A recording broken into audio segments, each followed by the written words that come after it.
Dem, der laver spøgelsesjægerne på Kanal 5, de virker mindre interesserede i at undersøge, om der rent faktisk findes spøgelser, og mere fokuseret på at lave rigtig underholdende fjernsyn med nogle farverige personligheder. Jamen, det er meget noget med nogle mennesker, der står i et mørkt rum og siger, hvad er det for en lyd? Og så er der en anden, der siger, det er mig, der har spist kål.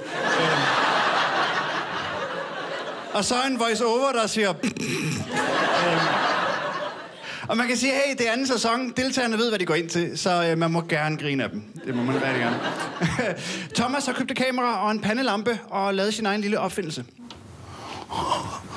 Jeg tester egentlig, om det ryster meget, når man går over sådan nogle ting.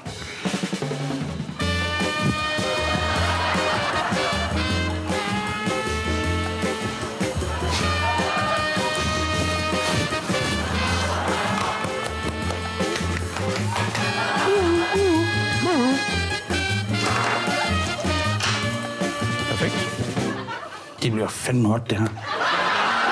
Hold kæft, det bliver godt. Det er edderbank med genialt. Det kunne sgu være, at man skulle tage patent på det lort, og så sælge det. Man skulle næsten tage patent på et kamera, der sidder fast på hovedet. Jeg er ked af det, Thomas, men du er ikke den første, der har fået den idé. Nå, vi kommer ind i programmet, efter at tilrettelæggeren har grint færdigt og sagt, prøv lige at tjekke æsken, kameraet kom i. Og hør så denne voice-over. Men inden Thomas ringer til patentkontoret, skal han lige tjekke æsken, kameraet kom i. En eller anden mount-ting. Et eller andet nyt mount. Så var jeg ude og købe pandelamper på det lort. Så er der et strop med her.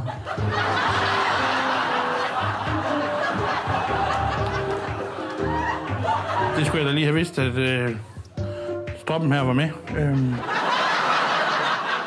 Nu vil jeg godt snart høre en ærlig voiceover, der siger, men inden han tager patent, har vi lige bedt ham kigge i æsken, så han kan se, hvor stor en idiot han er.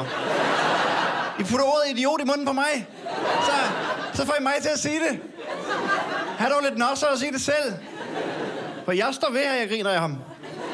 Men jeg lægger ikke klovnemusik under ham for at understrege det. Altså, jeg lægger det her musik under. Wiggle, wiggle, wiggle. Wiggle, wiggle, wiggle. Wiggle, wiggle, wiggle. Just a little bit.